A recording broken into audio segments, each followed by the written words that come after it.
Broke boys don't deserve a Boys pussy. don't deserve pussy. Sa inyo na yung pussy nyo. Kulay Huwag ka atay muna. buong katawan.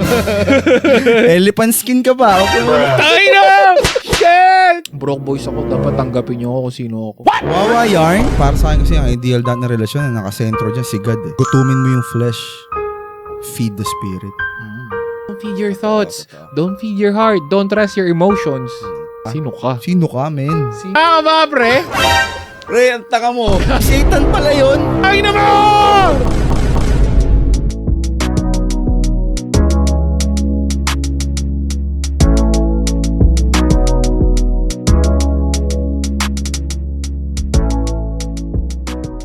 Welcome back! Gino ba? Ay, hindi pa ba? Welcome back sa episode 11 ng Leave the Kids Welcome. Alone. Welcome. Kanto Kanto Thoughts. Episode 11. Broke boys don't deserve a pussy. Eh! Yeah.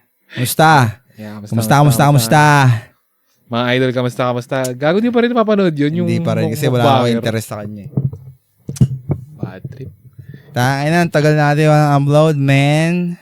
Yes, so episode 11 ay mga-upload dito ng June. Joke lang. May. Sa mga nag-aabang, Yeah. mga Hindi bago ko mina mag-Christmas, andito na. Fuck. Tagal, pero pasensya na. Kung meron mga nag-aabang, pasensya na, bigyan nyo kami ng chance.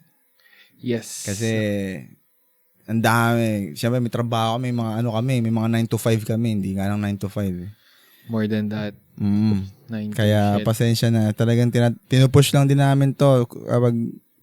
Actually, kahit walang extra time kasi gusto rin talaga namin to ang ginagawa namin. At, kumbaga, part to ng mission namin.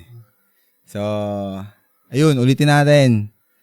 Welcome back sa inyo, sa mga nanonood, at welcome sa mga ngayon palang manonood sa ating Leave the Kids Alone Kanto Thoughts series, episode 11. Yeah. So, mga nakaraan nating episode, medyo nakakatanggap tayo ng mga konting comments and suggestions. So, okay lang ba na simulan natin to para i-shoutout sila yung mga commentors ba? Oh, yeah. Ano tawag mga nagko-comment sa atin. No? Shoutout sa inyong lahat. Tita Tita Tess. Tess. Kay Kiermat. Tita Ses na from LA. Oo. LA from California. California. Wala, Sacramento pa sila. From Yung isang nag-comment, taga Northern Iraq daw ang puta. si Sprikitik. Shoutout sa Sprikitik. Tang ina mo Kay- fake account. Rico Yarn. Yiri ko yarn. Shoutout sa'yo, Medrick. Kala mo, hindi namin malalamang ikaw yun, ha? Tang ina mo Northern Iraq pa, ha? At saka kay, Retired Dead. Yeah. Kay Zen. Pare, salamat sa suporta. Salamat sa mga suggestions mo. Tatry nating gawin yon pero bahala na, tol, kasi anong tagal mag-edit. Sa totoo lang, kami dalawa lang rin gumagawa lahat, eh. So, let's see.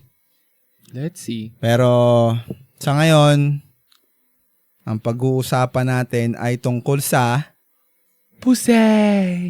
I love pussy. I have 8 pussy. tungkol saan ba? Hindi ko alam saan? Pussy. Oo nga, yun, tama, sa ano. Gusto ko yung pussy. Ayan, sige, simulan natin sa medyo mainit-init na topic agad sa, Tang ina nyo! ano ba yun? Sa Broke boys don't deserve a broke pussy. boys don't deserve pussy daw. Daming nag-react na Kaya lang. mga kalalakihan, mga broke boys, tol. Daming nagagalit. Bakit di pwedeng mag-alaga ng pusa ang mga broke boys? Wala silang pambiling cat food, tol. Wala silang pambili ng taihan, ang tawag doon. Gago naman nila. Wala, di talaga Pati nila ba naman deserve. pag-aalaga? Siguro mga pusakal lang. Pwede sa kanila. Hindi, pero real talk. Bakit nga ba broke boys don't deserve pussy? Nag-trending yan no? So, let's ride the trend. Let's dive in. Sausawan natin. Kasi Kaya broke nga. boys din tayo No? Bakit nga ba hindi natin deserve ang pussy, man? Or ano bang concept, no? Ano bang Teka lang, may bayad ba ang pussy? Ano bang pinanggalingan nila doon? Ano bang, Hindi ko alam pa. Siguro they're having fun. Kaya gusto nila maraming pera. Tapos bibigay lang nila yung pusi nila kapag may kapalit na pera.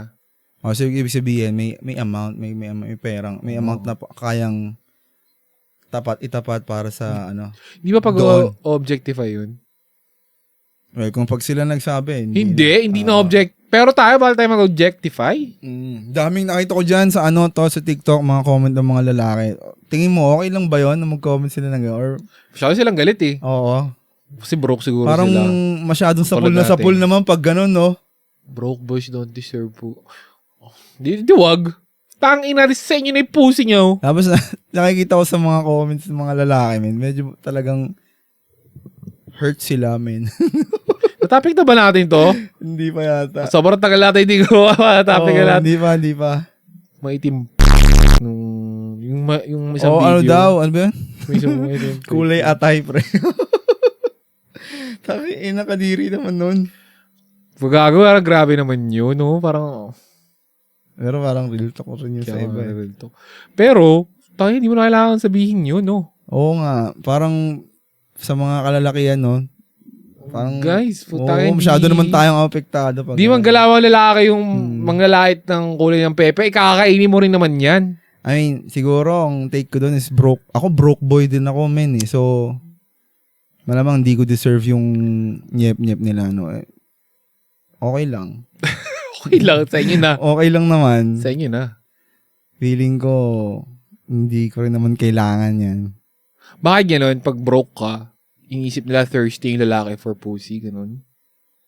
Kasi yung broke siya, hindi siya makakuha ng ibang pussy. Hindi, yun nga, literal na sinabi doon, you don't deserve it eh. Parang kailangan broke, mayaman ka. Parang mayaman ka.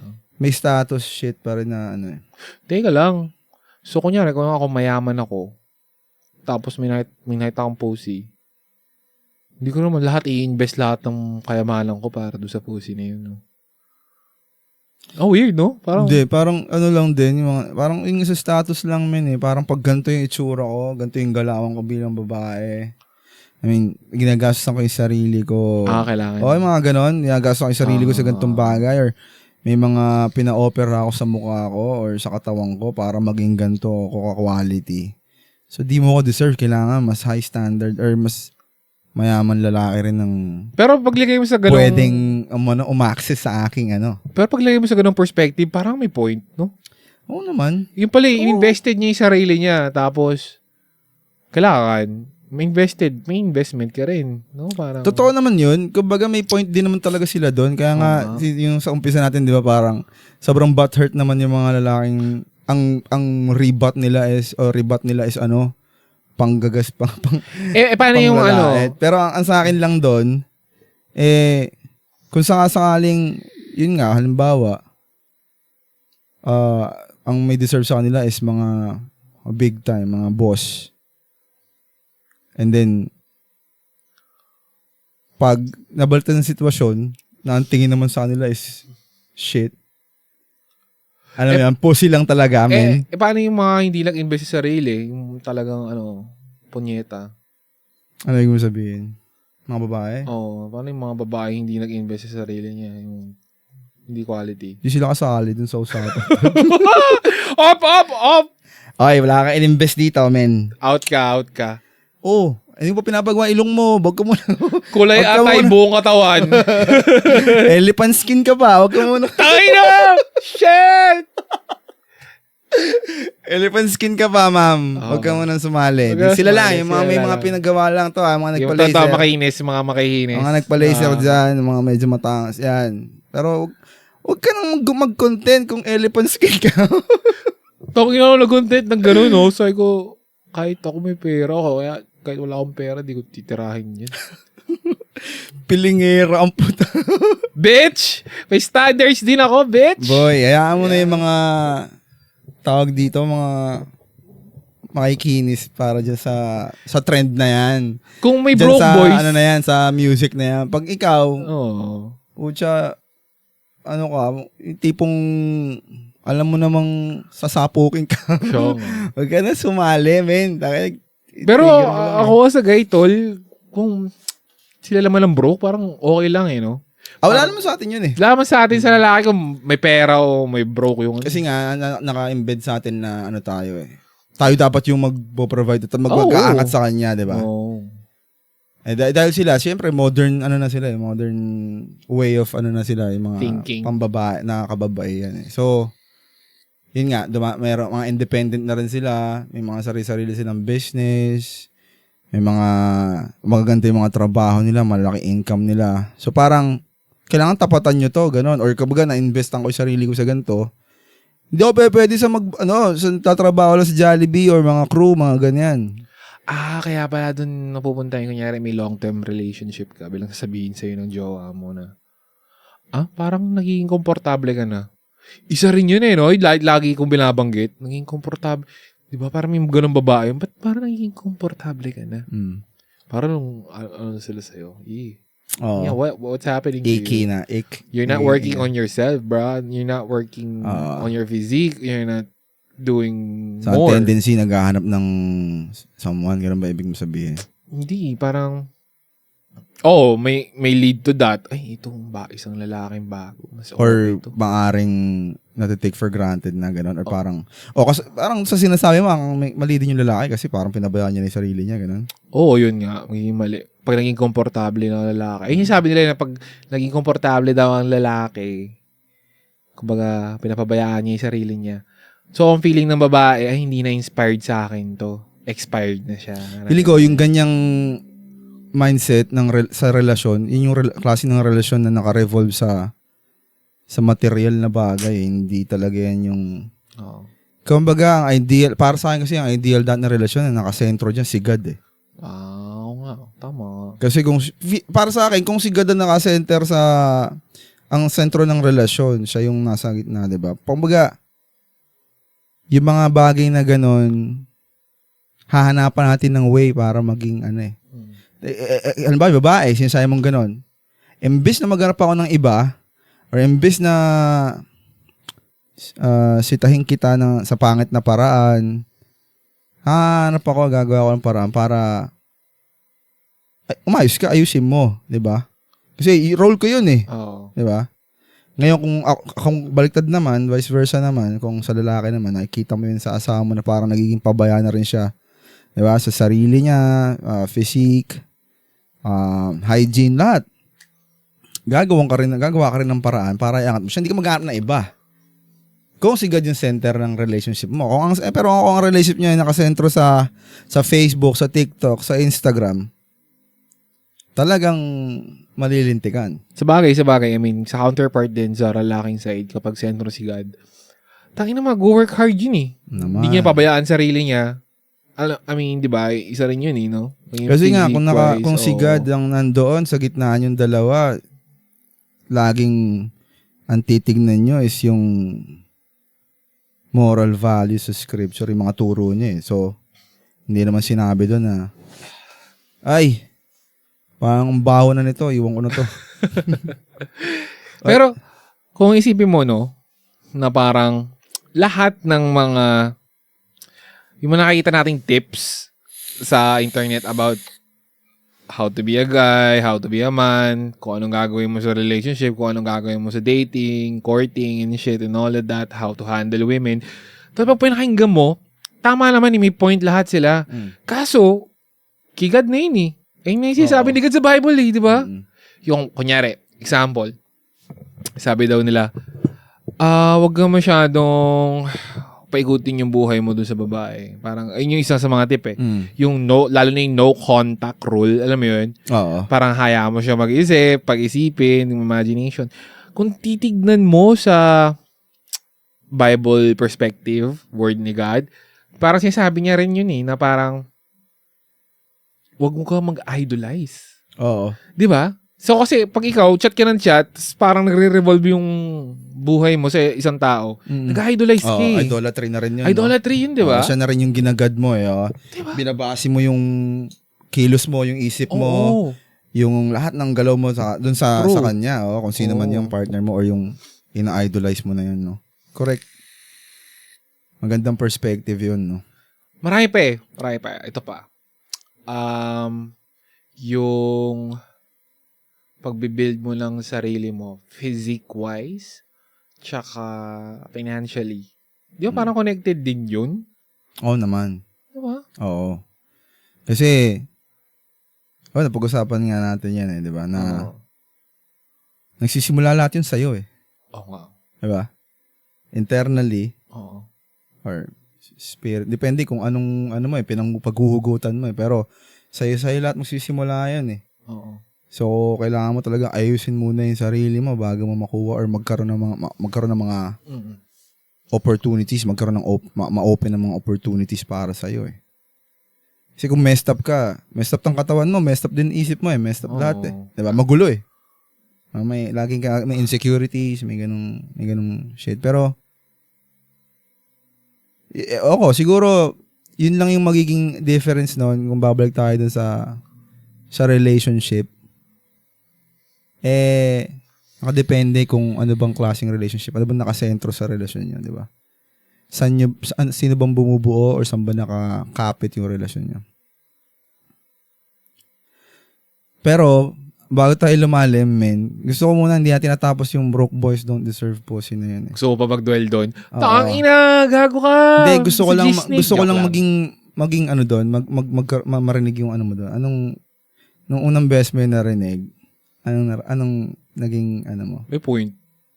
Hindi ka nagalit. Sago, paano mo bubuhayin? Paano mo i-date? Oo. Kasi para sa akin, pag di-date tol, ang saya kasi nun Kasi ikaw rin mag-i-enjoy Alam namang hindi kayo lalabas, hindi kayo kakain, magkita lang kayo. Ang pangit nun. Totoo. Ako din, hindi yung video nila na yon, parang hindi na ba siya triggering para din sa akin. Kapag broke boys kami Ako broke boy. Hindi rin ako na-trigger. Hindi ko alam kung bakit ang daming nagalit. Alam mo kung saan pa ako mas medyo napaganon or parang na-trigger ng konti. Doon sa mga gumagamit ng video na yun as content na parang nagpapaka-self-righteous, gano'n. Mas gago yun. Yung mga babae na sasabihin nila, pupunahin nila yung apat ba yun, 5 babae na nag-TikTok na yun, yung nag-viral, nag-trending. Tapos parang sasabihin nila, ito nga, atay, ganyan. And then, sa kalagitnaan nung video nila, nung kanilang mga pinagsasabi, atakin din naman nila yung mga lalaki. Parang, mamaliitin din naman nila. Hindi kasi, parang ipapasok bigla yung equality, ganyan-ganyan, unfair, ganyan-ganyan. Parang ang layo mo na, girl. Parang saan ka pumunta? Broke boys don't deserve pussy lang naman yung sinasabi. Totoo naman yun Kumbaga, kung di mo kaya mag-provide dun sa babae, ba't mo siya kukuha Hindi mo talaga makukuha yun. Kasi may sariling preference yun. May preference lang naman yun di ba? Parang may nakita akong quote or parang saying or picture nun. Tagal na yun Parang mga college days pa natin yun. Pero sobrang tagal na. Sabi daw niya, if ipipick mo yung isang rose, mag-wither siya kasi mawawala siya sa root, di ba? So parang hinatulad nila sa babae yun. Bakit mo ipipick ang isang bagay tapos hindi mo pala mahalagaan? Hindi mo kaya nurture. Hindi mo kaya nurture. Totoo naman. Di ba? Hindi mo kaya buhayin. Kasi ang ginagawa rin ng mga kalalakihan na katulad natin, gets ko naman din yan, parang binabaliktad nila yung sitwasyon. So parang yung real men or ganyan don't deserve broke girls. May mga ganun pa, binabaliktad nila yung sitwasyon.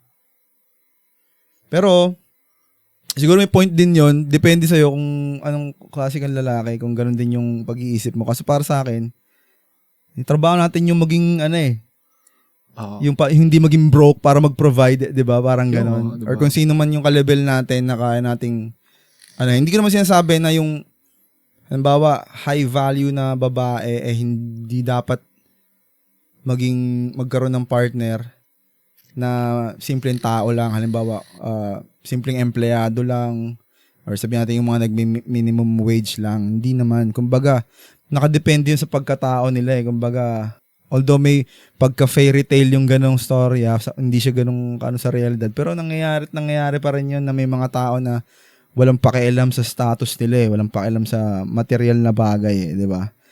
Pero kung ang pag-uusapan natin is in general, tayo mga lalaki natin pwedeng baliktarin yung na yun kasi may point yun tayo parang andito tayo para iangat yung sarili natin and then iangat din yung partner natin babae, di ba?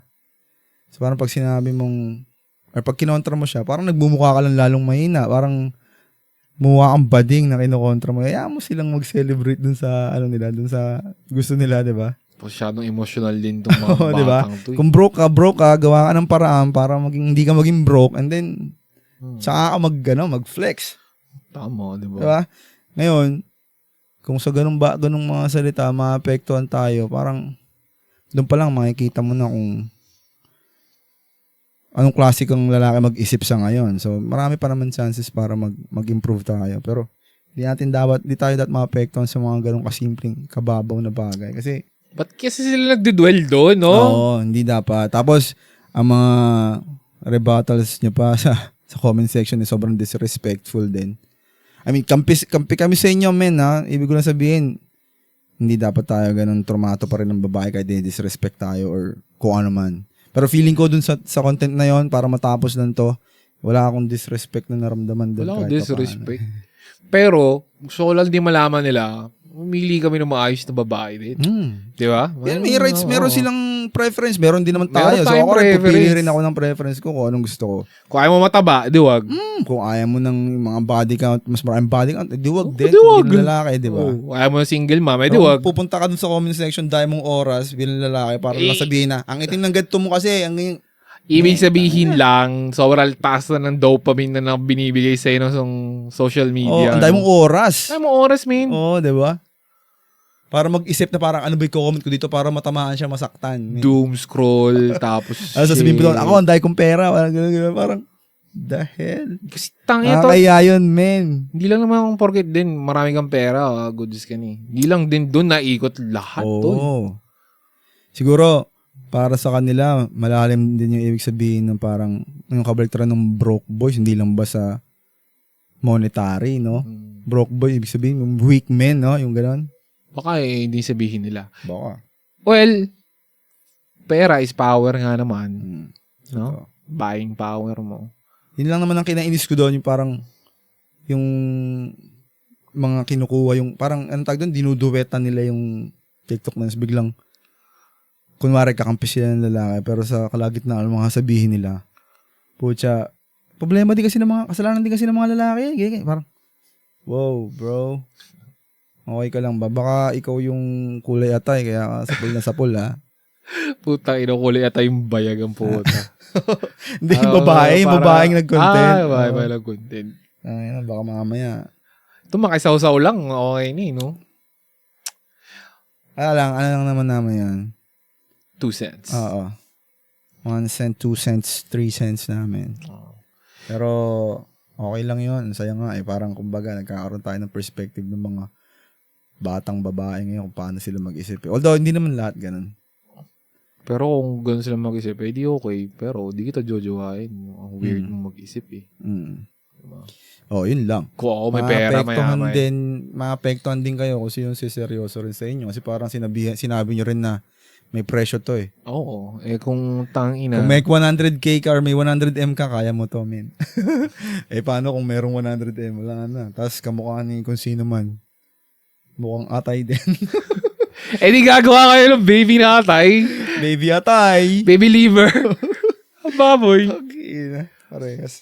Yung anak nyo mukhang atay ang puta. Alam mo, puro kasing mga tao ngayon sobrang addict sa dopamine shit, tol. Oo. Kailangan nilang magbawas, tol. Kailangan nilang huwag isatisfy yung flesh nyo, mga fleshly needs nyo, mga fleshly desires nyo. No? Sabi nga ni Pastor Johnny, sabi niya, sa mga sinasagot niya sa mga questions sa kanya pagdating sa paano mo may iwasan yung mga gantong klaseng temptation. Lagi niya lang sinasabi, ibig sabihin lang nun, pag nagagawa mo yung ganyan, anday mong oras. Patayin mo oras mo. Anday mong extra time. Oo. Para yung temptation is, bigyan mo ng approval at gawin mo siya. Gawin mo siyang kasalanan. Parang ganun. Kaya nga siya, sabi niya, ako di ko rin naiiwasan, lalo na pag may mga gandang babae daw. Kaya nag-jogging siya, tol. Hindi, tsaka yung sinasabi niya, sobrang dami na ng mga events ng ministry nila ngayon. Wala na akong oras para para nga isipin pa yung temptasyon, hindi na umaabot. So parang, Ganoon lang din pala, no? Kailangan mong gawing busy yung sarili mo. Kailangan mong, para maiwasan mo yung temptation. Alam mo ba, iko-quote ko lang. Generic quote siya, pero si Mami Pat nagsabi sa akin to. My late friend, Mami Pat, kusang ka man, rest in peace. I love you, miss you. Happy birthday. Ay, belated happy birthday pala. Sabi sa akin ni Mami Pat, the idle hands or the idle time, parang ganun, is a devil's playground. Sipin nyo, gaano kabigat yun. Galing ni Mami Pat, Sabi niya, kung tamad ka, kung marami kang free time, mas maraming time ang demonyo para marami kang attempt ka, pasukan ka ng intrusive thoughts, di ba? Totoo naman talaga di ba? Isipin mo, nakaganong ka lang. Oo. Nag-i-scroll ka sa, For You page mo, kung ano man yung tawag doon. Timeline mo. Oo. Siyempre, bilang lalaki, makikita mo doon, panay dede, panay puwet. Chakul ka. Oo. Alam mo, Tol, or kung hindi man yun, panay mukbang, panay mga... Actually, Tol, pinihila ko na yung mukbang na yan. Parang feeling ko, finifeed ko yung... Kahit nagpa-fast ako, just sabi ko dati, nanonood ako mukbang para di na ako magutom. May finifeed pala ako sa sarili ko noon. Pag nanonood ako ng mukbang, something pleasure, dopamine shit na naman. Pero feeling ko wala naman yun kung nung nagsisimula ka. Kasi parang binibigyan mo rin ng restriction yung sarili mo. Na parang, kailangan ko manood dito, tapos magugutom ako. Tapos pipigilan ko. Parang gano'n, di ba? Ganun ginagawa mo. Ganun din ginagawa ko dati. Pag nakafast ako yun nga pala, parang pinifeed mo rin pala yung dopamine. Kasi eventually naman, makakontrol mo na siya, Tol, eh. Makakontrol ko naman. Yun nga yun. Kapag nagsimula ka doon, wala naman sigurong masama doon. Pero, yun nga, dumating ka na sa punto na parang, kayong dalawa na lang ng sarili mo talaga yung nagdi-deal na, teka muna, hindi pa pwede. May oras pa. Kailangan ilang oras pa bago kumain. Pero, Tola, share ko lang, may friend sa akin nagsabi, siya. Kasi napanood niya yung isang episode natin sabi niya, Gi, paano mo, sabi mo, napigilan mo na yung pag-jajakol, ma-masturbate, sabi niya ganun. Paano nagawa yun? Tsaka, ako kasi di ko mapigilan kasi malungkot ako, bored ako, so nakakita pa ako ng mga sa IG. Parang connected lang din sa, na sinabi natin na, daming idle time. Boredom. Ay, number one, boredom talaga. No? Diba, lagi sinasabi sa atin ni Pastor Johnny na wag mo siyang ikat sa habit. Ikat mo siya sa root. Ano ba ang root? Diba? Ang root is thoughts. Dito lahat nagsisimula. Kasi pag naisip mo siya, then mararamdaman mo siya. Kung halimbawa yun ang temptation man is tungkol nga dun sa pagko-culty packs. May isip mo siya. Then, magiging feeling siya. And then yung feeling will become action or magiging habit. Magiging siya, tawag doon. Ma-object siya. Parang magiging object siya. Papasok siya sa physical world. Ma-apply mo siya. Ma-apply mo siya sa sarili mo. So parang sabi niya ni Pastor Johnny, sabi niya, pag kinat mo sa habit lang, then para ka lang hamster nun na nandun sa wheel, natakbo ng ikot ka lang ng ikot kasi piniputol is yung habit. Pero ang root is andito pa rin. So, dito mo siya kailangan putulin. Dito pa lang, kisin mo na. Pag naisip mo, marap ka na ng ibang alternative kung paano mo siya pipigilan. Siyempre, kung pagiging Christian or biblical ang pag-uusapan natin, then doon may apply na kailangan mas matimbang ang scripture or si Christ or ang passages kaysa sa thoughts mo, di ba? Pero kung hindi ko naman gustong pasukin yung spiritual side, siguro maging active ka na lang, di ba? Kung maiisip mo, humanap ka ng alternative no na pag naisip ko ito yung gagawin ko. Pwede akong pag naisip ko ito, mag-push up ako. Or pag workout ako. Kasi nga, ang sinasabi lagi, don't trust your thoughts, don't trust your feelings, don't trust your heart. Kasi it will always betray you, pare. Totoo yun. Medyo deep. Lagi nga rin sinasabi ni Pastor, di ba, na gutumin mo yung flesh, feed the spirit. Di ba? Ayan, Tol, ito rin, mabalik ko lang, masingit ko lang. Siyasabi rin yan sa tol, masculinity empowerment tips, tol. Huwag maging emotional. Sa Bible, ayun na rin yun eh. Don't feed your thoughts. Totoo. Don't feed your heart. Don't trust your emotions. Diba? Parang, hanap tayo ng hanap sa YouTube, sa video, sa TikTok ng mga men empowerment. Paano ba maging lalaki? Paano ba maging ganito? Well, sa totoo is, sa Bible na siya no? Galing lang. Kumbaga, naiisip ng tao, minsan akala nila na parang na-discover nila. Sila lang kaisip no? Putang ina. Matagal, Ego, pare. matagal na sinabi ni Jesus Christ. Tagal na sabi. 2,000 years ago. Guys, may nauna na sa inyo. Hindi lang siguro alam or parang hindi lang na-acknowledge.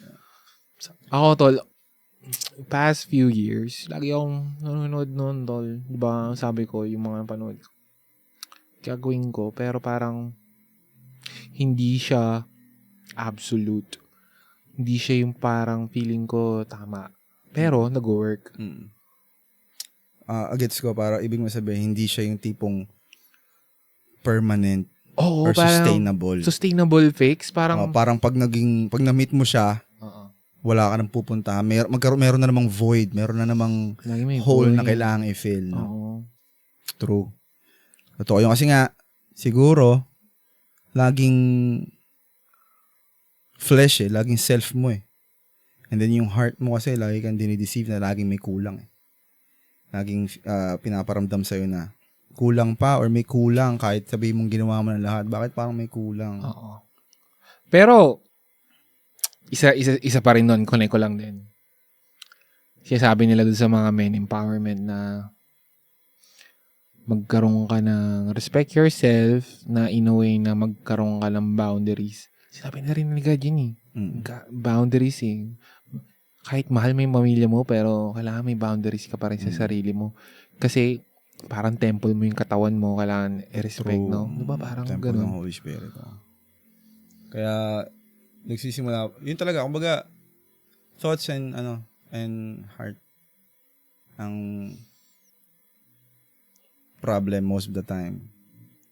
Kulang sa spirit, sobra sa flesh. Ayun. Bigyan namin kayo ng reference pagdating doon. Kumbaga, baka sabihin nyo kasi puro kami quote, tapos hindi naman talaga yung exact verbatim sinasabi namin. Pagdating sa heart, Jeremiah 17:9 na lang. Check nyo na lang yun. Para magkaroon ng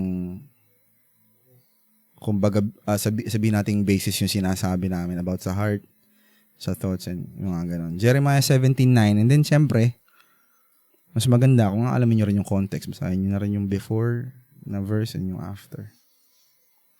Tangina, no? Search buong buhay mo kung paano maging ganito, paano maging ganun. Given na pala yung mga ganong advice talaga. Akala natin, galing ng mga motivator na to, mga influencer na to. Paano nila naisip yun? Pero putya, sa scripture lang rin pala nang gagaling, no? Lahat. Minsan, isip ko, napaka-egoistic lang nito mga to, no? Ano nila, kiniklaim. Ano ba tawag sa ganun? Parang, kiniklaim nga nila na siling credit grabber. Gago, pati naman si Christ, sinagawa ba nila? Gago nila. Siguro, para sabihin nating pa rin, somehow misleading yun di ba? Kasi hindi mo kinikredit yung totoong author, yung totoong nagsabi, no? I don't know. Kung sa sarili mo lang talaga. Ewan ko, tol. Ang self-discipline talaga, malaking bagay din, no? Oo naman. Sobrang para sa akin, personally, isa pinakamahirap Ano kayang para magre-reflect sa katawan mo? Kunyari, kung may self-discipline yung isang tao. Ano ibig mo sabihin? Ano kaya mag-shine sa kanya? Parang iba kasi aura naman yung may self-discipline. Totoo. Iba yung sa willpower, sa self-discipline. Feeling ko, yun nga yung tipong pag yung tao na yan na meron talagang self-discipline. Kasi ibig sabihin yan, alam niya rin yung self-worth niya parang okay ito Pag pumasok siya sa isang room, yan yung tipong hindi niya kailangan kumuha ng atensyon, yung atensyon mismo. Hindi niya kailangan gumawa ng paraan para makakuha ng atensyon. Talagang yung grounded lang talaga yung... May aura siya na parang meron dito sa tao na to. Parang okay. May putok siya. Ano? Sobrang disiplinado. Hindi lang nga lang naliligo. No? Ayaw mag-deodorant. Don't feed the flesh. Pero feeling ko isa sa pinakamahirap yun, yung self-discipline. Kasi ano yun eh. It's you against yourself eh. Oo, ano ba? Diba? Parang, pwede mo sabihin na lang na, bukas na lang. Bukas na lang. Nakakatamad ngayon, pagod na ako, ganyan. Kasi ako, yun yung isa sa kinakalaban ko rin ngayon. Kasi may mga moments pa rin akong gano'n na parang, Di ka deodorant? hindi naman yun. Ang init Ay, yun. sorry. Hindi ka nag-deodorant ngayon, men. Happy New Year ka na agad nun eh.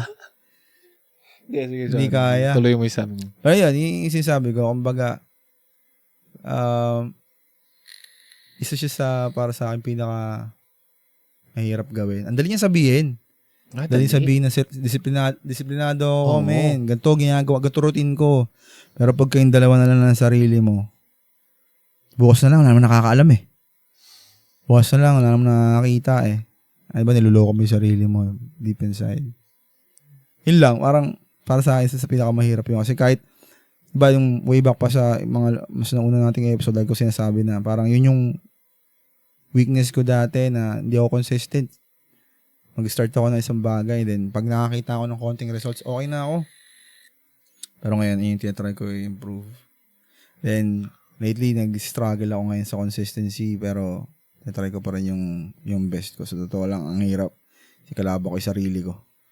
Baka minsan kaya sinasadya ni Father yun na Hinahambol ako na parang minsan kasi ewan ko kung sinifeed ko lang rin yung sarili kong yung feelings ko na parang sobrang pagod. Minsan kasi nakakatulog na lang ako tol basta. Baka kailangan mo yung pahinga.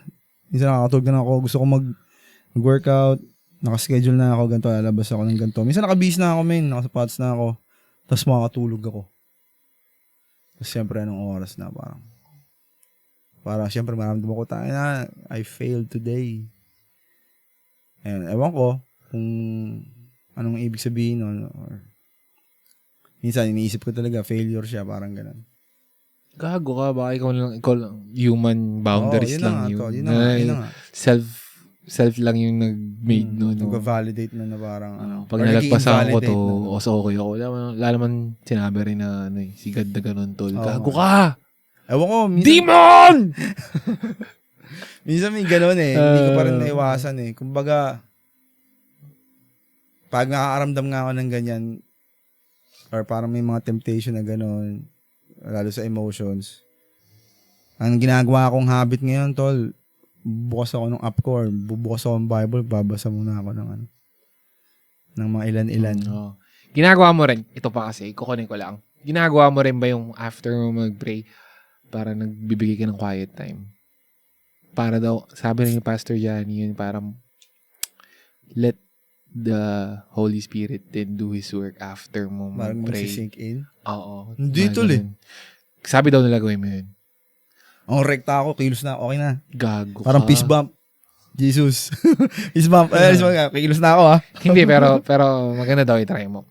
Tapos napansin ko, sinasabi rin daw nila yun nung mga empowerment mail. Yung ano yun? Parang meditation. Naka-meditate ka? O, gano'n? Ako sabi ko, putang ina, parang meditation lang din pala. So, ay na naman, parang andun din. Kasi feeling ko, sa pagkakaintindi ko, ano ko lang to hindi naman ako expert eh. Yung sa Bible, ang meditation is yung praying eh. Oo nga, yung praying. Kasi nga, bigay mo yung quiet oo. time. Quiet time mo talaga yun. Oo. Bigay mo sa sarili mo. No? Kasi iba yung meditation sa, ano ba yun? Hindu ba yun? Hinduism iba ba yun? Iba yun eh. Parang, empty your mind lang yan eh. Oo. Ito, empty your mind, di ba? Na parang, focus sa breathing. Para wala kang kinakausap. Wala ka dapat isipin, kakausapin, hindi ka magpe-pray. As in, emptiness lang. Calmness. And then, emptiness. Ito, emptiness. To let the Holy Spirit do His work. Parang empty mo, bigay mo na lahat ng baggage. Surrender, no? Diba? Tapos, okay lang ba nakaganon ka din kung susurrender? Kung kaya mo, gago. Or nakaganon sa likod. Gago ka, baka gawin sa'yo ni God you sa Exodus. Papatay kita! Sobrang, nakulong ka na pala, no? Sobrang nasanay ka na, surrender to God. Nakaganon ka na. Lord. Adik ang puta. Adik pala siya. No? Sanay nang pinoposasan. Joke lang po. Peace lang, Lord. Huwag niyo akong kidlatan. Tagag! Gago ka inang puta. Biro lang po, biro lang. Pero natutuwa ako i-explore yun. Ako, personally, di ba yung mga last episodes sinasabi namin sa inyo na nag-start kami mag-study ng Bible. Para lang, kaming dalawa lang, kami yung ginagawa naming, iron sharpens iron. Yeah. And then, meron kaming, naghahanap kami ng ng mentor. Baka meron dyan na pwedeng mag-mentor sa amin. Baka yung taga North Iraq. Si Sprigitik. He's pretty pangalan mo lang, sketchy na eh. Pero for now, ang ginagawa namin mentor, si Pastor Johnny Johnny Chang kasi ang congregation naman niya is online. So parang, yan, titry namin sumama sa mga live niya, sa mga classes. Kasi, siguro mas nag-resonate sa amin, mas nagiging relatable sa amin yung teaching. Ako personally, ang pinaka gusto ko doon kasi lahat ng sinasabi niya is based on scripture. Lahat ng sagot niya. Wala siyang sagot na yung katulad ko na sinasabi ko, feeling ko or tingin ko, base sa experience ko, hindi. Lahat ng sagot niya sa tanong sa kanya, meron siyang scripture na binabase. And hindi siya yung tipo na matitrigger ka kasi nakikipag-debate sa ibang religion. Hindi niya tinatapakan yung ibang religion. Although talagang dinidiin niya na Christ talaga. It's all about Christ. Everything is all about Jesus Christ. Doon, parang para sa akin, pinakamalaking takeaway ko for this month, yung flesh talaga, don't overfeed it. Pero, bagay nun. Naisip ko din yung sinasabi mo kasi na kanina na baka maging mali rin tayo kasi dahil masyado nating pinipilit. Oo nga eh. Hindi daw dapat kasi through your own willpower magagaling yung resistance, yung pag-alis nung habit, nung sa flesh, or kung ano man na nakasanayan mong gawin na makasalanan. Parang dapat isurrender mo pa rin lahat. Let the Holy Spirit work on you. Parang ganun, no? True. Yun yung para sa akin na medyo, paano yun? Kasi most of the time, di ba, lagi tayong I, me. Kaya ko to, kayang gawin. So parang, baka ang dating pray ka, Jesus Christ, Holy Spirit, God. And then, ang tendency, ako pa rin, pipigilan ko. Di siyempre, pag pinipigilan mo, sobrang hirap nun. So magkakaroon ka pa rin ng stress, kung ano man na magiging epekto nung ginagawa mong restriction, di ba? Ayun nga yun eh. Parang, hindi ano yun? Self-power. Yung own willpower. Yung own willpower mong gagamitin. Medyo, ayun, try ko pang intindihin ko. Paano ba talaga yun? Kung hindi self-limiting power mo or shit, di ayun pa rin parang siguro, dun may papasok yung sinasabi nila na talagang kung fully surrendered ka na, no? Okay. No? Yung talagang trust mo 100%. As in, 100%. Walang matitira na para sa'yo. Alam mo, sasabi ko na hindi pa ako fully surrender, tol. May fear ako eh. Nag-fear ako, tol. May papasok na fear sa akin. Tapos, sabi nga ni Pastor Johnny na, kapag nag-fear ka, may kang fear, ibig sabihin, hindi ka pa surrender kay Lord. Totoo yun, tol eh. At saka pag bumabase ka pa rin sa mga decisions mo, yung ikaw mismo yung parang inaako mo yung mga decisions. Diba? Ako, ganun ako. Ako naman, kung yung sa'yo fear, ako naman, hindi, parang tinatry ko pa rin kontrolin. Diba? May mga bagay pa rin ako na tinatry kong kontrolin na parang, kaya ko to, Lord, o parang, akong bahala. Parang ganun. Or parang, kailangan ko, yung katulad nun, yung resistance na yun, ganun, kailangan kong pigilan. So, hindi pa rin talaga. Hindi ako pwedeng magsalita na 100% na yung ko, hindi. Malabo yun. Parang mahaba-habang laban pa to. Oo, kakasimula lang ng journey namin eh. Itong podcast na to, sa totoo lang, nung nagsimula, ng episode na 11. Siguro nag-start kami, bago magsimula to, nag-uusap na kami about opening ourselves to Christ. Nag-start, parang ini-explore namin. Then nag-start kaming magbasa ng mga scripture. Parang last 3-4 episodes lang. namin. Oo. And then, doon pa lang. So, hindi namin sinasabi to be holier than thou. Lagi nga sinasabi ni Gian. Pero, We're not playing God. hindi. Baka lang may makarelate, di ba, na nagsa-start din sa journey ng, or parang siguro ibang religion naman, di ba, let's talk about it.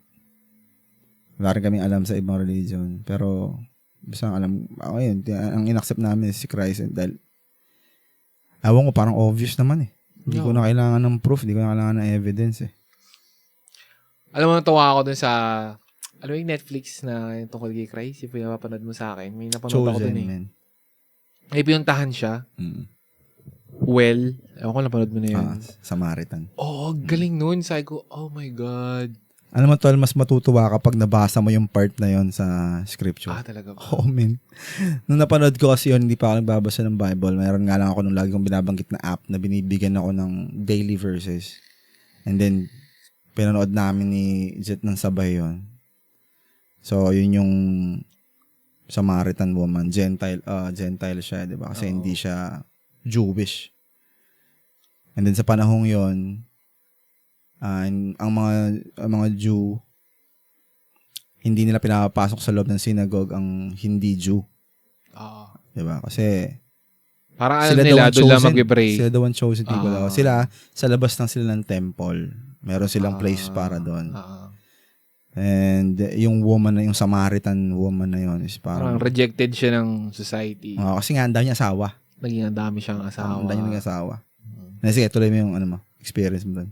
Hindi, wala lang. Sabi ko lang, na-relate ko lang. Maraming kasing tao ngayon na nagsasabi na about these girls na maraming body count na to, taas na body count na to, hindi na tatanggapin ni Lord to, or yung mga nag-switch to Christian. Ang ano lang sa akin, masyado silang playing God. Wala kayong karapatan para yun yung napanood mo.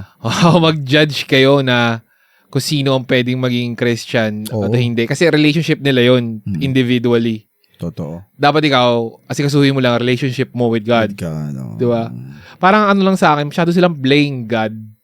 Pharisee na sila, mga Pharisee, Sadducees. Hindi ginawa ng mga yun di ba? Na sobrang self-righteous nila, sabi nila kay Jesus Christ. Blasphemous siya kasi sinasabi niya na, hindi, ang God namin, law of Moses, stone this man, di ba? Para sila pinagkaiba doon. Wala. Pero, ang ano ko lang to, yung isang part sa scripture na merong isang,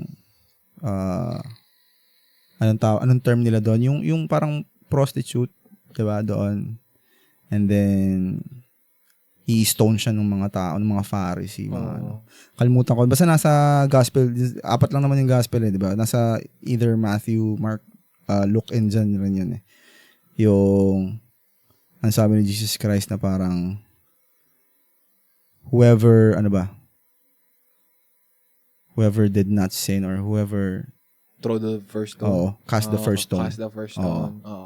Tapos lahat sila alisan. Kasi lahat sila may kasalanan. Kasi lahat sila nagkaroon ng kasalanan eh.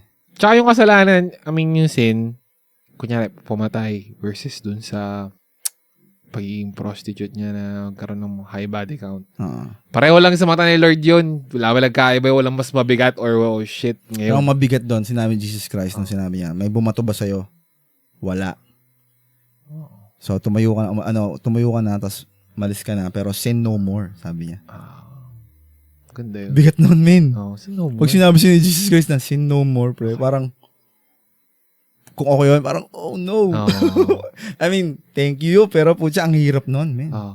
Pero not being hypocrite. Judge ko pa rin yung ganang babae.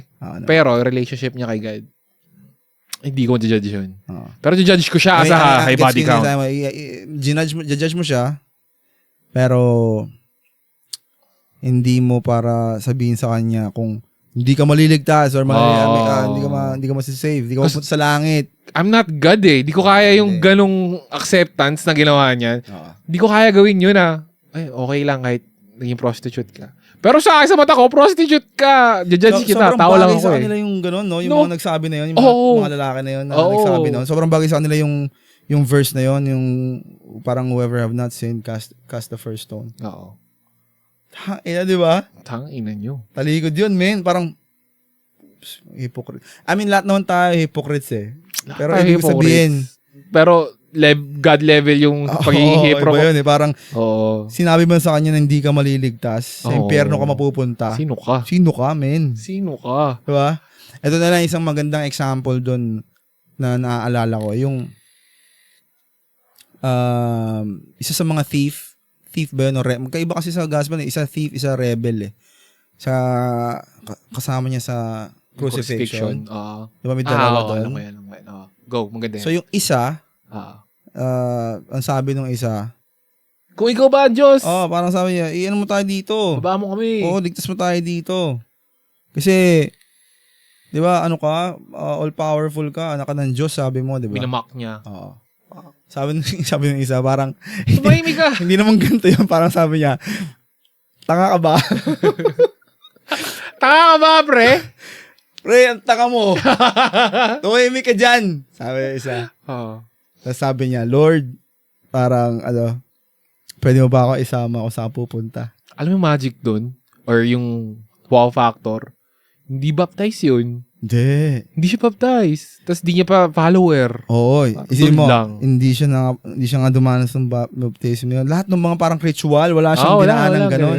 Pero ang sabi sa kanya, Jesus Christ, sabi sa kanya, I tell you, parang, whoever, parang today, parang, you go with me, parang ganon. Open the kingdom, Hindi namin kabisado pa eh. Pasensya na kayo ha. Parang lang namin, binubuo-buo namin yung pero hindi namin kasi pero kabisado yung thought, ayun yun. Yun yung thought eh. Parang, huwag kang mag-alala ngayong araw din na to o ngayong gabi na to.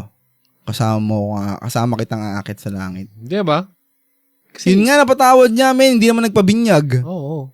Hindi nagbasa ng Bible, ng Torah yun, panigurado. Or kung nagbasa man yun, rebel siya or nakapatay siguro na magnanakaw. Di ba? In short, kung di nyo kayang patawarin, okay yun. Di ba? Kung sa sarili nyo, di nyo kayang patawarin, okay yun. Kaso, pinapoison nyo sarili nyo. True. Kaso, yung pag sa authority na ni God, huwag na kayo makialam. Hindi natin saklaw yun, men. Pwede natin ipasa na isang verse na nakita ko dyan.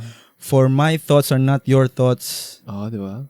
And for my ways are not your ways. Parang for the kingdom is higher than ganyan. For the word, parang gano'n eh. So, hindi tayo pares mag-isip, men. Hindi tayo pares mag-isip. Huwag mo i-assume kung na iniisip ko. Hindi ka baka mamaya, hindi naman sa baka mamaya, hindi ka kapagtapos o kung ano lang tinapos mo, biglang sasabay mo yung isip mo. Ito yung ito yung sabi ng Diyos. Ito na iisip niya, hindi ka na doon yung papatawarin sa impyerno ka na, boy. Hindi mo alam, ikaw pa pala yung mapupunta ron, no? Pero judge ko pa rin kayo, mga babae. Yun ang pinakamahirap doon, minsan. Akala natin naging righteous tayo. Dahil nga nagbabasa tayo ng Bible. Alam mo, isa sa takot ko yan eh. Maging righteous? Maging self-righteous? Oo, maging self-righteous kasi baka mamaya, halimbawa, marami akong malaman sa Bible and then nagsishare ako sa inyo, nagsishare sa ngaral ako. And then lahat ng feedback magaganda. Then ako yung malilift up, ako yung ego ko malilift, ako yung mabuboost. Patay tayo doon, men. Diba? Or, may sarili akong interpretation. Imbis na masama ko kayong maligtas, pare-pares tayo mapupunta sa impyerno, pre. Pagkamatay natin lahat, oy! Ang init! Teka lang, check ko lang ulit. Kung ano totoo, ay mali pala ako. Lord, ba't ang init dito? Teka lang, puta, ba't may buntot to? May 3 akong words na hindi sinama. So, dito tayo. Guys, pasensya na kayo ha. Nakalimutan ko may 3 words pala ng verse. Iba pala yun, hindi pala si God yun. Si Satan pala yun. Sabi sa'yo, sorry. Tangin na mo! Inasunog kami dahil sa'yo. Bullshit ka. Bawi na. Isa sa mga kaya katawag. Bawi na lang next life.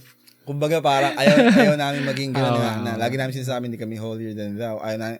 Sabi naman ni Jesus Christ, judge, pero judge based on being on your heart, parang gano'n. Diba? Preference mo, mga gano'n.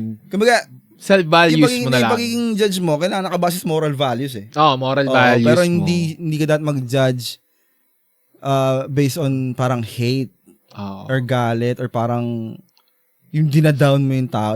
Judge mo siya, pero ang ending pa rin nun is parang bibigyan mo siya ng paraan para mabago yung ways niya, gano'n. Parang being a good person pa rin. Oo. Ganun ba? Ganun. Lagi naman itong podcast natin, lagi naman about sa moral values din. Yung una-una. Kaya, minsan pag nagbabasa ako, kami nagiyan pag sabay kami. Kasi, ginagawa namin bago kami gumawa ng kahit ano, pag magkasama kami, magpe-pray muna kami, magbabasa. Minsan nag-ano kami, brainstorm kami na paano ba to, paano bang ibig sabihin to, para pag sinare namin, tama baka mamaya sama-sama pala tayo sa impyerno, di natin alam, no? Ang hirap nun. Pero, try naman namin na ginagawa naman namin na palaging humingi ng wisdom. And, yun nga, kailangan din talaga namin ng mentor. So, baka naman, mga gusto nyo kaming mentoran. Ayusin mo, mentor. Medyo matalino kami. Joke lang. Yun, baka gusto nyo ngayon, baka mayroong gustong magbigay kaliwanagan. Pero yun nga, medyo magiging masinsin kami din sa mentor. Parang, kung ang sasabihin mo lang, hindi base sa scripture, wala na, hindi na kami maniniwala sa inyo. Kaya kung nakabase lahat sa scripture, yung amin lang, preference lang namin yun. Baka magsuntukan pa tayo pagkatapos ng session, no? Pagdating pa lang natin, pinaglinis tayo ng kapilya. Guys, ito yung una yung neophyte pala. Paddle. Abalasan nyo muna yung Champaka Street, yung sa atin ni God, utos sa atin ngayong araw na to. Pero may tanong ka sa akin about dun sa, mga nagme-mentor ngayon. Ang dami kasi. Totoo lang. Kaya rin namin nasabi na magiging mapili kami sa magme-mentor. Kasi feeling ko, yung Holy Spirit mismo ang magbibigay sa amin ng mentor na yun Oo. Kasi ang daming napapanood ngayon sa TikTok, sa Facebook, na nagme-mentor or hindi lang sila nag-share talagang nangangaral na sila na parang may conviction talaga Pang mga bata, no? Oo, na mas bata. Mas bata. Paano kaya ganun? Okay ba sa'yo yun? Yung mag-mentor na, hindi yung mentor, hindi about Bible, pero manosphere, men empowerment. Mga bata, parang sa akin, hindi scripture. Kasi ang sasabihin ko sa iyo, scripture, pucha, kung talagang parang okay, talagang ganun yung sinasabi niya based on scripture and alam mo naman pag yung wisdom niya iba pag nagsalita Kaya regardless kung anong edad niyan, okay lang. Jesus Christ nga, 'di ba? Nangaral siya ng bata pa siya sa 30 years old, 'di ba? Pero pag may empowerment, parang dude, mabata ka pa naman. Feeling ko nakabase sa experience 'yun Kaya nga hindi ka ba tapos? Totoo yun. Jackal face no? Totoo yun. Kasi, kung may empowerment ang iaaral mo, dapat, pasok dun yung sinabi mo. Yung parang, ano ba yun? Yung sa red flags. Ano ba yun? Yung sa sinabi mo last time sa mga influencers, mga nagmo-motivate. Mga red flag nila? Oo, parang ipakita nyo yung mga red flags nyo or yung mga experience nyo. Lead with your red flags. Diba? Dapat ganun. Kumbaga parang, paano mo mapapaniwala yung mga lalaki kung mukha kang tulok, di ba? Parang, okay na nga, ayos natin yung katawan natin. I mean, bigay tayo ng example, di ba? Tate Brothers. Para sila maraming pera, maganda katawan nila. Sinabi nila, mga totoo. Diba? Yung sa surface level, maniniwala ka na agad. Kasi sabihin natin, halimbawa, facade lang lahat yun. Maniniwala ka pa rin. Kasi syempre, nakikita mo na, ganda ng katawan to, talaga nag-exercise to. Kumakain ng maayos. So, nakikita mo, ang dami ng bugai. At saka mga sasakyang mamahalin. Tapos mga mahaling bahay, di ba? So, kung parang mga ka lang, bugoy-bugoy, syempre, ang hirap nga namang maniwala doon. Sabi natin 20 anyos ka, tapos nangangaral ka about experience and shit. Well, depende pa rin. Kung naka-experience siya ng matindi ng 20 years old siya Siguro, pwede. Pero gets ko yung sinasabi mo, yung point mo, na ang hirap parang i-accept, or hindi man i-accept, parang i-respect yung ganun. Dahil masyado siyang bata pa. To motivate na yung men empowerment. Parang hindi pa nga siya kumakonsider naman. Boy ka ba? Boy. Siguro nga, kaya nga may tawag na elders Di ba? Di ba tayo nga mga elders? Pagdating sa ganung bagay kasi, sa ganung aspect, ang labanan doon is experience talaga no? Pero hindi yung mga elders na putang ina pag nagiinom all righteous and shit, may mga ganun yun. Ganun tayong mga chuyin natin all righteous and shit. Hindi naman ganun. Oo nga. Totoo. Di lahat din naman ng elders. Hindi talaga. Marami rin sablay na Pero ba nag-lead sila ng red flag? Ay, yung maganda. Elders na ako kasi nagkamali ako dyan eh. Ganito kasi nangyari. Totoo. Yun nga yung sisagi sa'yo, maganda yung sinabi mo na yun eh. No? Kesa yung, hindi, mali yan. Ganito dapat. Kaya mas naniniwala ako doon sa mga tao nag-lead muna ng red flags. Tapos magbibigay sa'yo ng advice. Para kang parang pinakitaan ng resibo. Yun nga eh. No? Diba? Or pinakitaan ka ng resume. Na? Literal. Ito nagkamali na ako. Makes sense naman eh. Diba? Huwag mo lang gawin. Yun yung kumbaga, practical eh. Pero yun nga, ang mga katawag kasi nga, ang dami nagagawin, lalo yung sa Bible. Pipreach. And then lahat, nag-away-away sila, men. Parang false teacher si ganito. False teacher si ganyan. So parang kami, ang hirap. Lalo na kung wala naman kami pang community na sinaservan or parang minementihan, di ba? Yan lang. Kumbaga, nakakatakot makinig. Napaka-powerful pa naman ng pangalan ni Jesus Christ. Banggitin mo lang siya. Kahit hindi naman galing sa Bible yung sinabi mo. Oo. Pag Christian or parang maka-Diyos, maniniwala na agad yun. Yung mga batang ganyan, yung hate mong bata, di ba? Nagbanggit na siya ng Jesus Christ na ganito ganyan, na hindi daw bumaba sa Jesus Christ dito to have dominion over us. Parang, nagset lang daw ng moral values and shit. Tapos, syempre, nagbanggit na siya ng pangalan ni Jesus Christ, parang ganito. Syempre, typically, yung mga tao, hindi naman fact check yan. Pagdating binanggit mo na yung Jesus Christ Pag narinig mo yung Jesus Christ, totoo yan. Jesus Christ Oo. Dalawa lang naman yan. It's either totoo yan or bullshit. Yung oblektaran, di ba? Yung mabigyan lang ako isa pang example. Thirst Trapper, bila nagpo-post ng godly quotes. Okay lang sa akin yun. Isip ko, in the process siya. No? Totoo.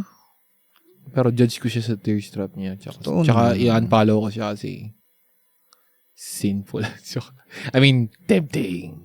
Lahat naman tayo, tingin ko yun yung natin isang role natin dito na, well, yun talaga yung inano sa atin ni Jesus Christ na maging role Parang plant the seed lang, yun lang. Hindi naman to force it to grow ka agad. Tsaka hindi natin trabaho mag-save. Hindi natin. Sower lang tayo No. Kalat mo lang yung seed, sabihin mo lang kung tutubo sa kanya yon at magiging fruitful, di okay. Kung hindi, okay lang din.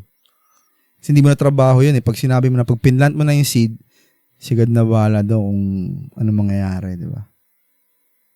Laki ng si God. Ay, yung magandang Tagalog sa akin na lagi ko narinig. Bahala na si God. Dati para sa ko, napaka-cliche naman ito. Pero parang, lakas niya. Yun yung pinaka Oo, lakas pala nito. Pag mga matanda lang sabi, bahala na si God. Dati di ko sinasabi, laging bahala na si Batman Tangina. Gago, kawawa si Batman. Gotham City nga, di ko makamaligtas. Ikaw pa kaya? Ina mo naman, may problema din ako, sabi ni Batman, no? Ina, kahit mayaman ako, si Bruce Wayne, no? Bahala ka sa buhay mo, men. Ako na naman yung bahala. Sabi ni Batman.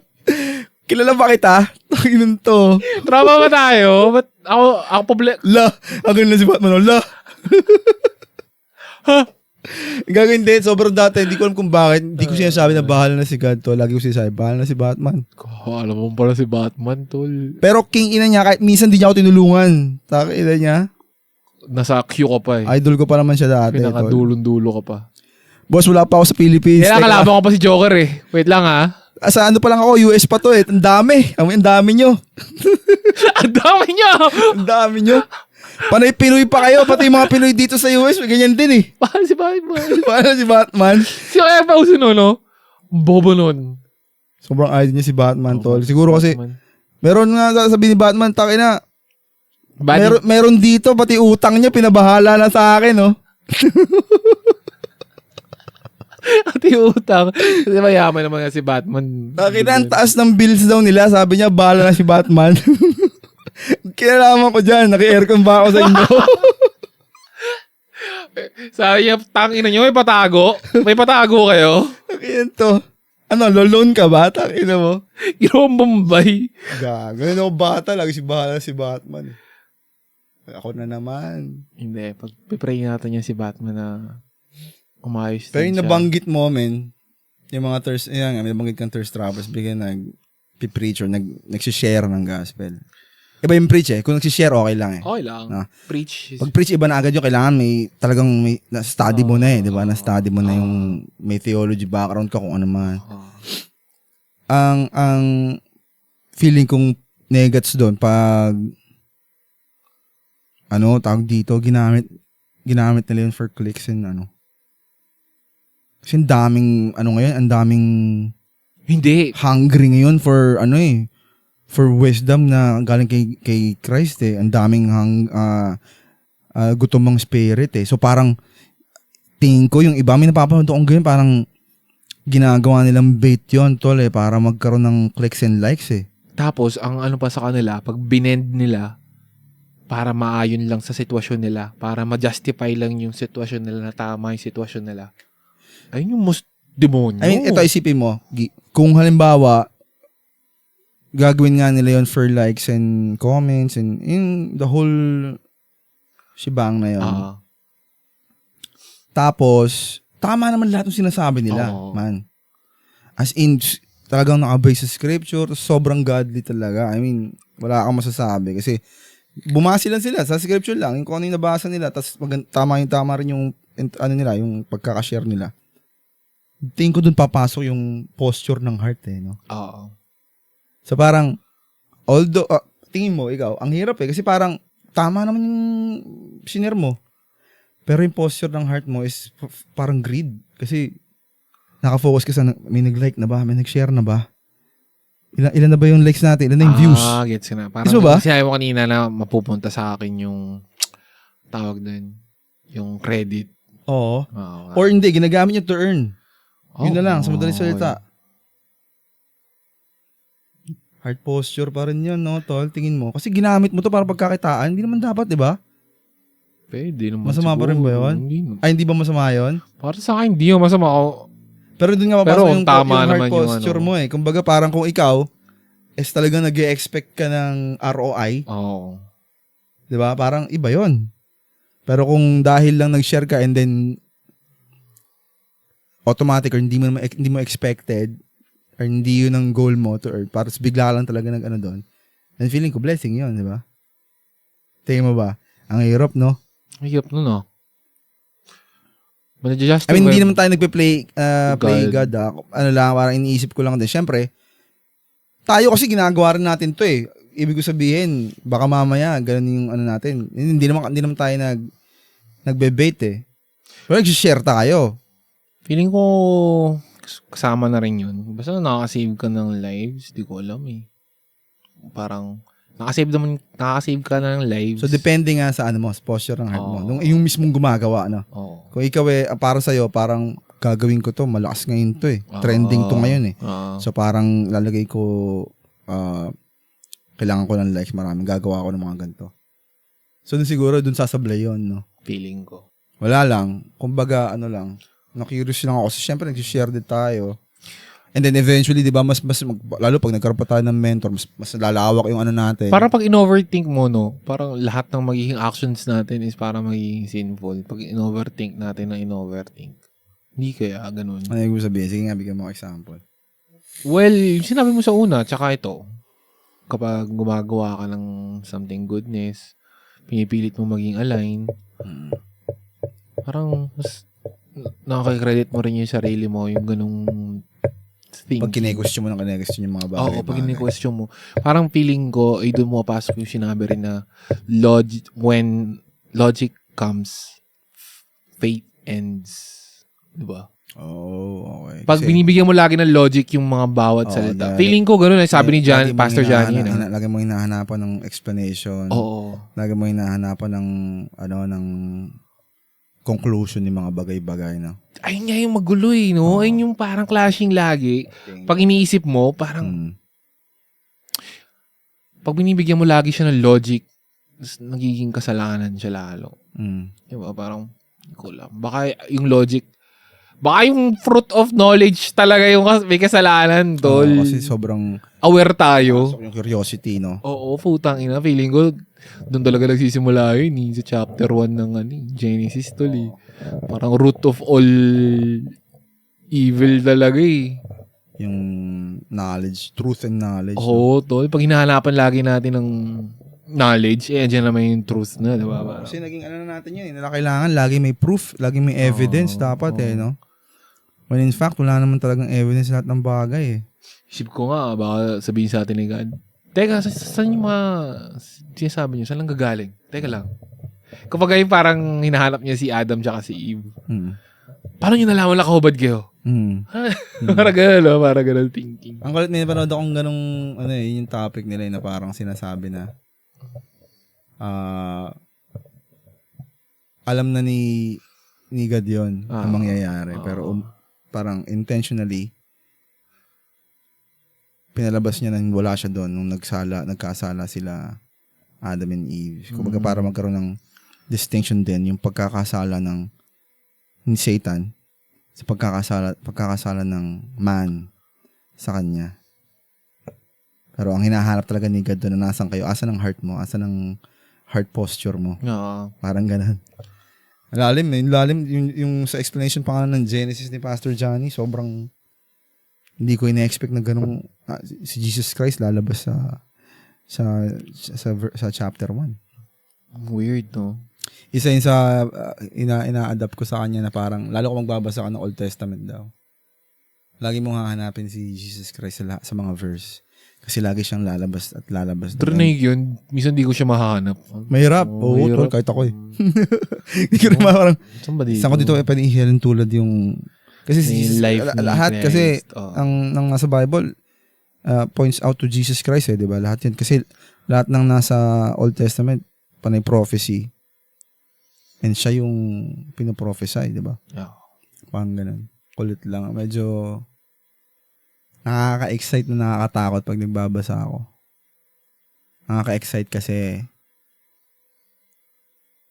mas na-feel mo or na naiintindihan mo si Jesus Christ and how He works. Pero nakakatakot kasi nabubuksan din yung kamalayan mo at nalalaman mo kung gaano ka kadumi. Tanda mo daw, sabi daw. Gaano ka hindi ka deserving ng salvation, ng grace. Si Satan daw, alam niya yung mga Bible verses. Oo. Diba? Higit sa atin lahat. Diba? Higit sa atin lahat. Kabisado niya ang scripture. Pero sabi ni Pastor Johnny doon, lang daw hindi niya alam. Hindi siya maging aligned lang doon sa words, no? Hindi, niya, parang ginagamit niya yun, wina-weaponize niya yung scripture para maging tayo. May logic na kasi tayo eh. Feeling ko yung pinaka-downfall is logic talaga. Pero ang pinakamagandang narinig ko dun sa kanya, si God lang ang all-knowing, tol. Huwag mong iisipin daw na si Satan is all-knowing kasi hindi niya nababasa yung isip mo. Ang ginagawa lang niya is finifeed ka niya ng thoughts, temptation, negative thoughts, bad things. And then, babase na lang siya kung paano ka magre-react dun sa thoughts na yon. Pag pumasok sa puso mo at paano mo siya gagawing action. Pag ginawa mo siyang action, then bring sa physical world, no? Oo, panalo ko. Tumama ako. Sumakto. Alam ko, mahina sa ganito to eh. Feed ko nga ng ganito. Pero ang malupit doon, parang nagkaroon din ako ng ng safety net or parang security is hindi mo nababasa yung isip ko, hindi mo alam. Si God lang ang nakakaalam ko ang nasa isip ko. Kaming dalawa lang. So, as long as hindi ko siya ginagawang action at hindi ko siya isinasabuhay or hindi ko siya nilalagay sa heart ko, hindi mo ako makokontrol, men. Diba? Parang gano'n. So, tuwa lang ako sa part na yun. Kaya nga, sinasabi daw nila, tol. Mga special child, may mga Down syndrome, tol. Or kahit anong may autism, tol. Mga angels daw yun. Ang parang reasoning behind that is never makukurap ang heart nila. Never sila magkakaroon ng logic na katulad natin mga normal. So, pag namatay sila, talagang doon na sila punta. Parang, alam na nila kagad. Oo. Di ba? Okay din, no? Ang ganda nun, no? Parang, para ring animals, tol. Alaman din silang more on instinct lang din sila, tol. Di naman nila kasalanan yun kung may maramdaman silang gutom, may maging in-hit sila. Parang never naging bastos yun sa kanila. Sila sa kama mo. Tang ina niya. Siya agad siya may kasalanan. Pero, kay God, wala silang kasalanan. Joke lang ha. Walang mananakit ng hayop. Love namin yung mga hayop. Minsan, kinukutosan ko yung aso ko. Malaki naman kasi katawan nun. Minsan kasi siya eh. Parang mas matalino pa siya sa akin. Anyway, kumbaga, yun nga, tinatry namin i-explore. At gusto rin namin i-share sa inyo kasi gusto rin namin marinig yung mga, nyo eh, yung wisdom nyo about doon. Kaya nga, gusto rin namin baka may mentor tayo dyan na Para sa mga broke boys na lang, kasi balik na lang natin since patapos na rin naman tayo. Ako, ang advice ko lang, para sa akin, ang babae, nakakapag-inspire talaga, tol. Naman. Di ba? Nakakapag-inspire sa lalaki yan. Ayun ang inspiration nyo eh. Hindi lang sa sarili nyo. Kaya rin kayo nag-work dahil gusto nyo magpamilya, gusto nyo magkaroon ng asawa, gusto nyo maganda or what. Gawin nyo na lang inspiration, no? To work on yourself. Gawin na lang. Di ba? Kaysa maapektuhan ka na parang sobrang butthurt mo, no? Oo. Na-inspire ka lalo. Ay, puta. So, pag may better pala ako, kaya ako Kasi parang, pag nag-react ka ng gano'n, so parang guilty ka. Guilty ka na ayaw mong... In-admit mo lang talaga na parang isa ka dun sa mga sinasabi nila.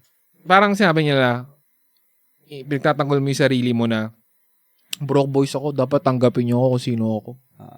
Bitch! Kawawa yarn? Kawawa yarn! Work on yourself, bitch! Boy! Boy! Kumbaga, wala kami dinadown, pero siguro kailangan din ng judgment natin bilang mga lalaki kasi kung walang tough love, kung panay magiging supot tayo lahat di ba? Kailangan din natin ng konting ng maraming truth. Na may konting conviction kasi pag puro lagi tayong sinasabi na okay lang yan, tayo mga lalaki, dapat tayo pumayag na ganito. Kalokohan yun. Magiging supot tayo lahat, magiging mahinang klase tayo. Kung lahat na lang ng bagay na gano'n, magre-react tayo na at ipagtatanggol natin yung sarili natin, di ba? Tapos sobrang affected mo, naggulo ko na lang sa kwarto, madilim, uupo ko na lang doon. Hindi tayo hindi ka matatawag lalong lalaki noon, di ba? Wala mangyayari. So siguro kung yung term, broke boys di ba? Edi work yourself to be a man. Yeah. Parang hindi ka maging boy, hindi ka tawagin boy. Pag ka 40 ka na, boy pa rin tawag sa'yo. Unless pangalan mo, boy. Mang boy, di ba? Tayo, Dok. Lolo ko. Boy pangalan niya. Si Tito Boy. Diba? Tito Boy. Pat ni, Kala ko si Tito Boy, Abunde. Tito Boy. Gusto ko yan! Ang suso mo! Labas! Hindi, sabi ko si Tito Boy, airpot ni, Medrick. Kahit tumanda siya, boy pa rin siya, Oo. Hindi, yun, ibig sabihin namin gawin yun, tama sinabi mo, gawin natin siyang imbis na maapektuhan ka, parang dapat maging determined ka na maging man, di ba? Lalo maging manly. Gawin yung inspiration yung mga magagandang chick. Although hindi mo man sasabihin na parang tayo na papayaman ako para ma-afford ko yung pussy mo sa future. Hindi gano'n, parang kumbaga build ko yung sarili ko para makapili ako. Oo, hindi ako maging kasama dun sa mga broke boys na yan. And hindi ako magiging isa dun sa parang pipili sa inyo. Diba? Kung sobrang baba ang tingin nyo ba sa kanila, sa mga babae na gano'n. I mean, hindi ka papasok dun sa circle na parang ipipilit mo yung sarili mo sa isang kahon. Diba? Ikaw mismo yung parang may choice. Ikaw yung pag-aagawan. Hindi naman sa pero alam niyo na, gets niyo na yung thought. Nahihirapan lang ako. Lutang na ako. Pasensya na guys Hindi. Lasing na ako Kunyari, pag nakita sila ng chick, na crush nila, gano'n. Yung sinasabi ng matanda, gawin mo silang inspirasyon. Yung mga gano'n. Di ba may mga gano'n sila? Feeling ko, applicable din yun na until today. Gawin mo lang silang inspirasyon. Maganda nga yung sinabi nila para ma-push kayo no? Kaya nga Di ba? So, parang, hindi nyo deserve yung pussy kasi tayo na nyo, panay kayo, ganito, panay kayo tulog. Panay kayo talaga. Facebook. Ay, kayo social media, putya, paano kayo magkakaroon ng quality na ano yan? I mean, quality na asawa, syempre hindi naman tayo nakabase dun sa... Ayun, alam ko na eksaktong sinabi ni Mami Pat. The idle mind is the devil's playground. Shit! Kago kayo, hindi sinabi mo kanina. Ayun yung sabi ko. Balik lang. So yun, tandaan nyo yun. Kapag idle lagi yung utak nyo, idle kayo. Dude! Intrusive thoughts. True. Kaya lagi kayong praning. Kaya, kailangan natin questionin ang mga minsan mga paniniwala natin. I mean, parang kumbaga, ang magandang term kasi dun is reflect. Mag-reflect tayo sa mga bagay, no? Hindi porkit. Ito na, dahil sa akin, sinabi sa akin ito, ina mo, kulay, atay ka. Bading. Ang bading moves no? Support. Bading yun, man. Hindi tayo ganun.